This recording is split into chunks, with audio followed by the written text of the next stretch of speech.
with the Yavapai County Assessor's Office, and she's going to talk to us today about exemptions, including the senior freeze. So, thank you.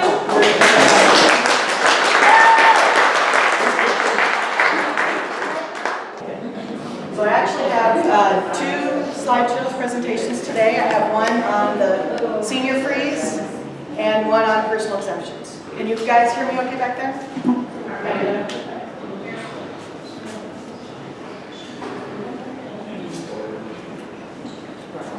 So I've been with Yavapai County for 19 years. Level 1 certified. Just wanted to show my contact information for everybody.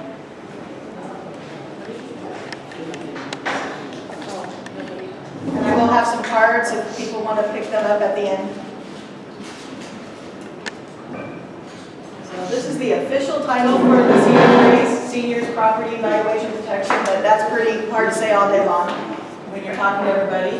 So you can call it the senior freeze or just the freeze.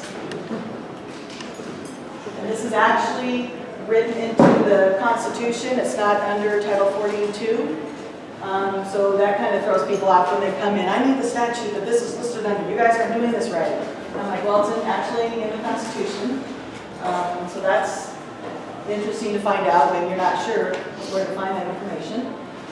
This program was voter approved in November of 2000, and then it took effect 2001. So we were scrambling, Department of Revenue's trying to get this application. We're trying to put together a flyer. We're trying to figure out how this is all going to work. It's all new. It's totally crazy.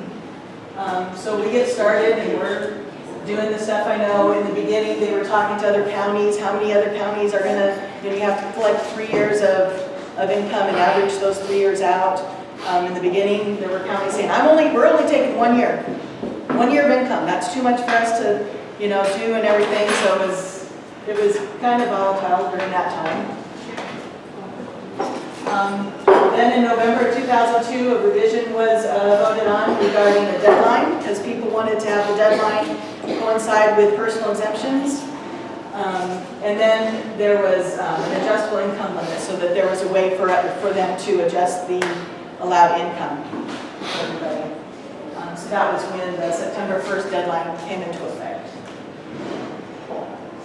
Then, of course, Prop 117 took effect in 2015, which changed how we're using both the FCV and the LPV for taxing purposes and changing it to just the limited property value. So in turn, that causes us to change from freezing the full cash to the limited. And during this time, let's see, so those were like the legal things that happened, that occurred, that made changes. Behind the scenes, the law states that when you sign up for the freeze, that it's frozen for 3 years. You can't opt out, no options. And then here comes the market. The market plummets. And everyone's on the senior freeze and they want to opt out, they want it frozen at the lower value. So assessors were talking to each other, and then we decided, okay, we would go ahead and freeze at those lower values so that people can, so it can benefit the taxpayer.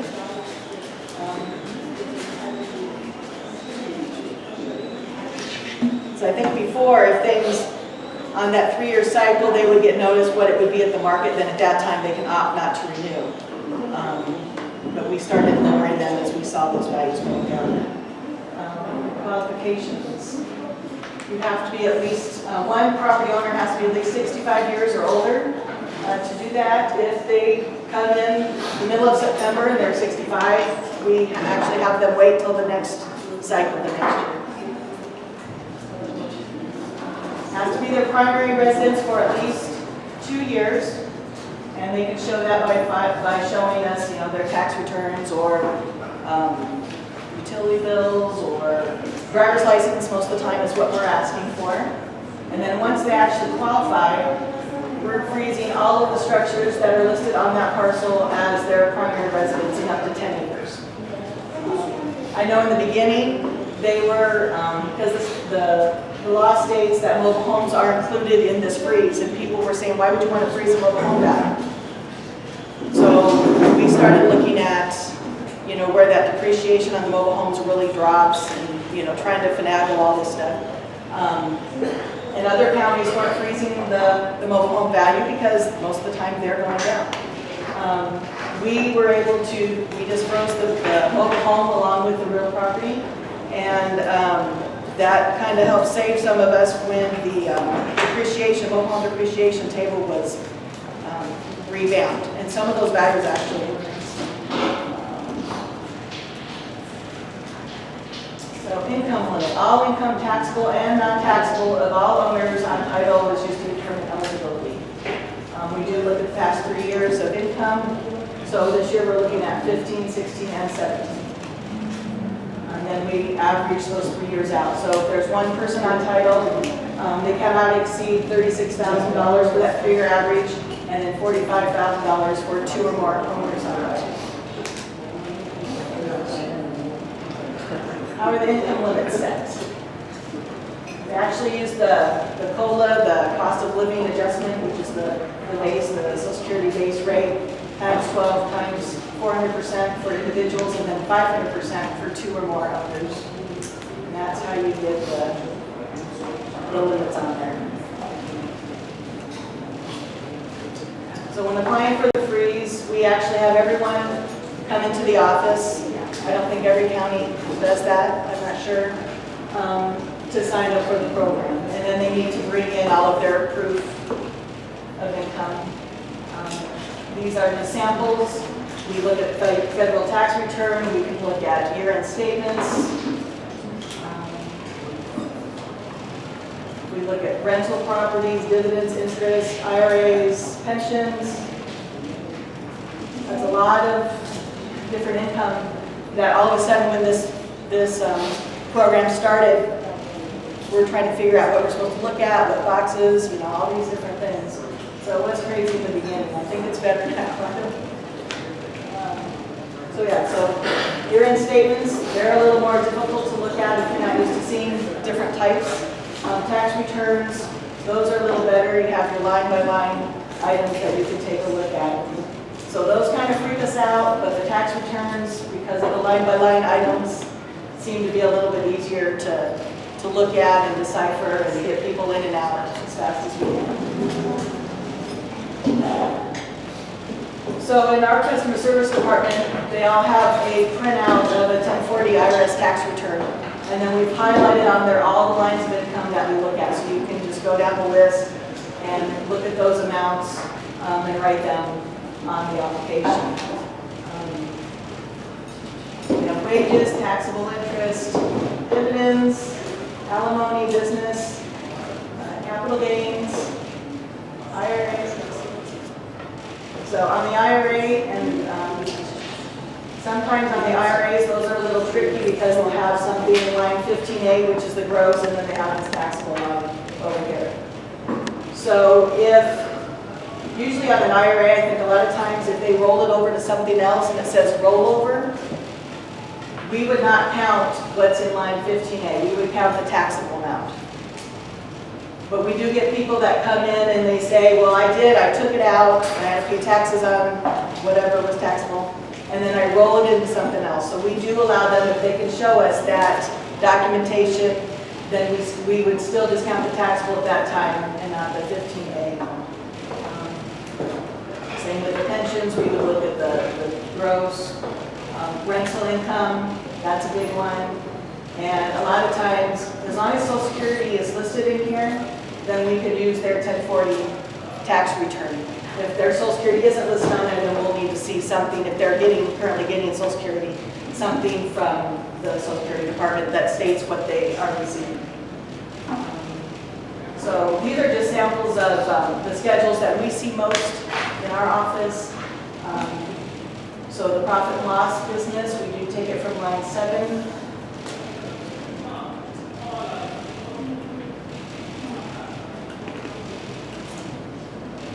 Now capital gains and losses, they're a little more tricky. I think most of those, you know, if they put a negative on that front page, that's when we're wanting to look at these schedules. Because thank goodness there's a lot that people can write off for the IRS. So they get upset when we start looking at these others These we're just looking for a positive number. It seems like most of them that I've seen are a negative number on this capital gains and losses.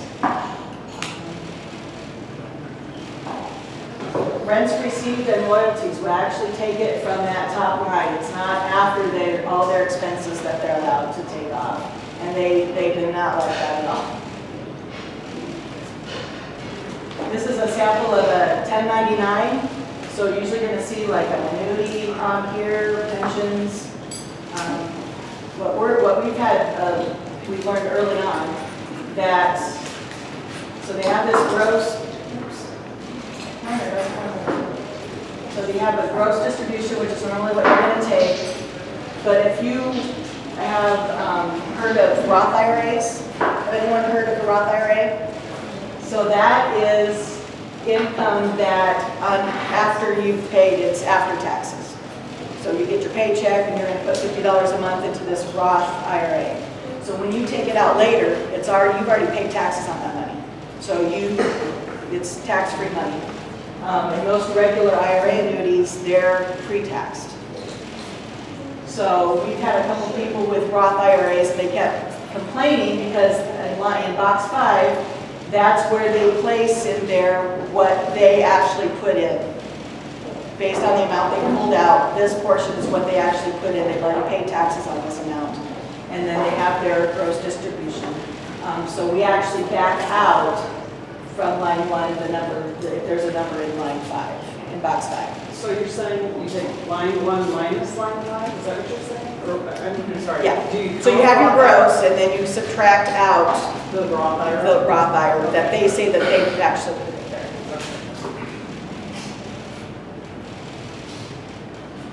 These are our handouts that we have, just talking about the information that we just spoke about. And then on the back, we actually provide a checklist that helps people when they look at it, to what they need to bring to our office when they apply. Because we do get people all the time that, oh, I forgot to bring that, or I forgot to bring this. So we actually show them that on the back of our flyer that there's a checklist for them to remember what to bring to our office.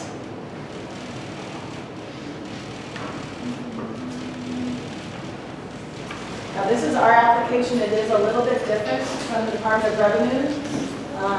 It has all the same information in it. What we changed on ours was the gross income. We actually just changed the order in which it's listed on there. We changed it to the order to match the 1040. So we could just go down and check it off and move on.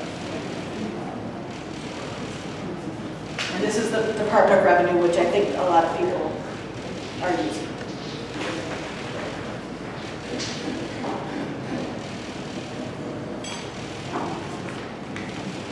So we're required, I believe, to send out mailings a couple times a year. We have one in the beginning of the year that shows the folks that need to actually, tells them who needs to reply every 3 years. And we usually just send it. It says you're supposed to send it out at least 6 months prior to the September 1st deadline. And we actually send it out about like a week or 2 before the notice of values go out. So they're getting that information. We include a new application and flyer, and that way they're thinking, oh yeah, I have to do this, I have to do this, and then when they receive their notice of value card, it's actually showing what the value would be if they did not re-qualify for the freeze.